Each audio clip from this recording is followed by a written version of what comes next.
talk about schizophrenia for just a second.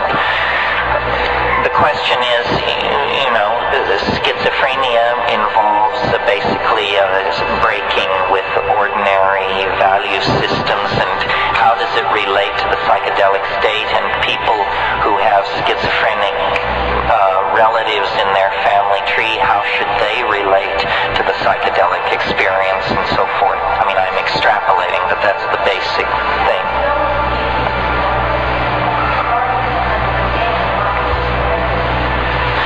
Well, there are different things to be said about this. I mean, first of all, how many psychiatric residents, who are the people who come most in contact with schizophrenics, whatever that means, how many psychiatric residents have ever seen an undrugged schizophrenic? Very, very few, because the very first thing that happens is, for the convenience of physicians and the nursing staff, some outlandish drug is brought into the picture, which then deflects this healing process from ever reaching any kind of natural conclusion. Schizophrenia is just a catch-all term for forms of mental behavior that we don't understand. In the 19th century, there was a term, melancholia, which we would now call bipolar depression, so forth and so on. But all forms of sadness, unhappiness, maladaptation, so forth and so on, were poured into this label, melancholia. Now, schizophrenia is a similar thing. I can remember an experience I had years ago. I was in the Tolman Library at the University of California, which is the psych library, and I was looking up some drug or something, and I just saw a book, and I pulled it off the shelf, a book about schizophrenia, and it said, the typical schizophrenic lives in a world of twilight imagining, marginal to his society, incapable of holding a regular job. These people live on the fringes, content to drift in their own self-created value system. That's it. That's it. Now I understand. We have no tradition of shamanism. We have no tradition of journeying into these mental worlds. We are terrified of madness. We fear it because the Western mind is a house of cards, and the people who built that house of cards know that, and they are terrified of madness. Tim Leary once said, or I gave him credit for saying, he later told me he never said it, but whoever said it, this was a brilliant statement. Someone once said, LSD is a psychedelic substance which occasionally causes psychotic behavior in people who have not taken it. Right? And I would bet you that more people have exhibited psychotic behavior from not taking LSD, but just thinking about it, than ever exhibited it from taking it. Certainly in my family, I watched my parents both go psychotic from the mere fact that LSD existed. They would never have taken it. There is a great phobia about the mind. The Western mind is very queasy when first principles are questioned. Rarer than corpses in this society are the untreated mad, because we can't come to terms with that. A shaman is someone who swims in the same ocean as a schizophrenic, but the shaman has thousands and thousands of years of sanctioned technique and tradition to draw upon. In a traditional society, if you exhibit quote-unquote schizophrenic tendencies, you are immediately drawn out of the pack and put under the care and tutelage of master shamans.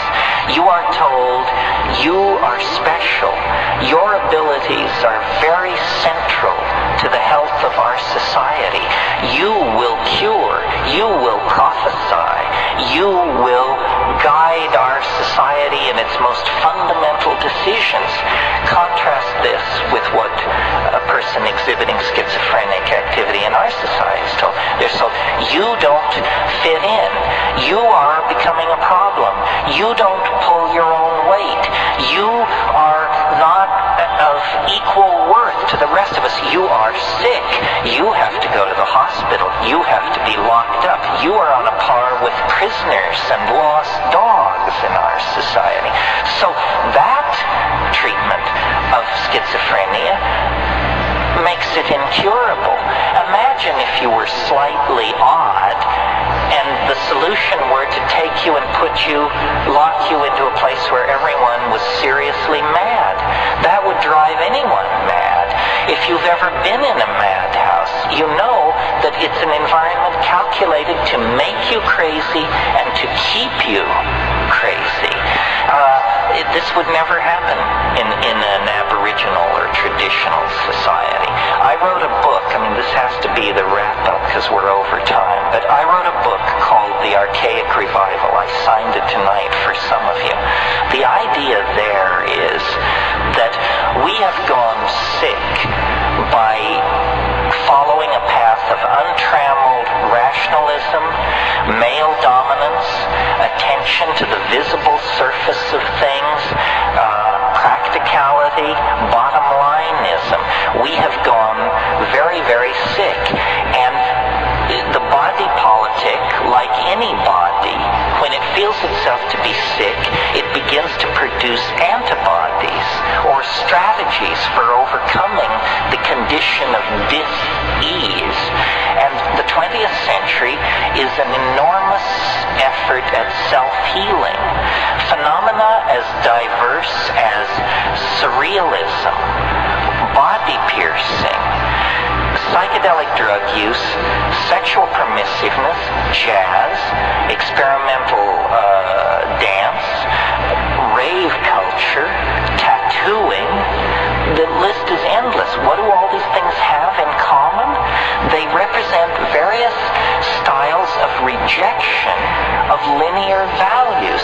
The society is trying to cure itself by an archaic revival, by a reversion to archaic values.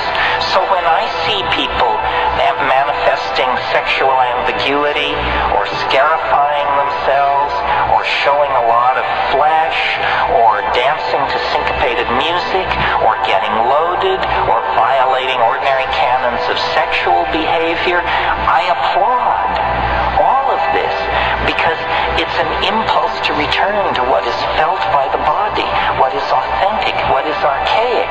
And when you tease apart these archaic impulses, at the very center of all these impulses is the desire to return to a world of magical empowerment of feeling. And at the center of that impulse is the shaman, stoned, intoxicated on plants, speaking with the spirit helpers, dancing in the moonlight, and vivifying and invoking a world of conscious living mystery. That's what the world is. The world is not an unsolved problem for scientists or sociologists. The world is a living mystery. Our birth, our death, our being in the moment. These are mysteries. They are doorways opening on to unimaginable vistas of self-exploration, empowerment, and hope for the human enterprise. And our culture has killed that, taken it away from us, made us consumers of shoddy products and shoddier ideals. We have to get away from that.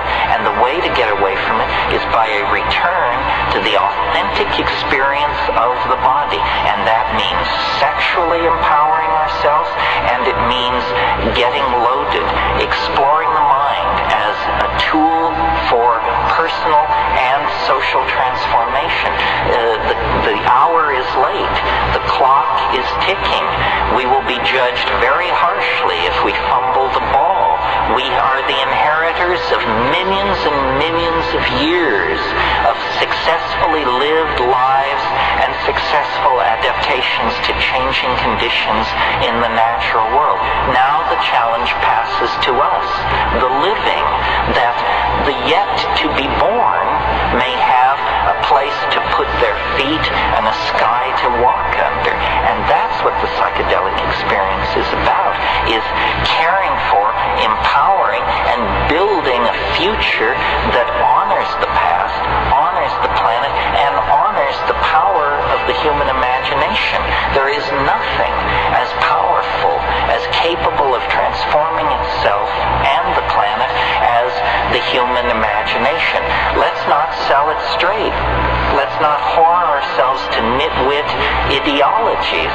Let's not give our control over to the least among us. Rather, claim your place in the sun and go forward into the light. The tools are there. The path is known. You simply have to turn your back on a culture that has gone sterile and dead and get with the program of a living world and a re-empowerment of the imagination. Thank you very, very much.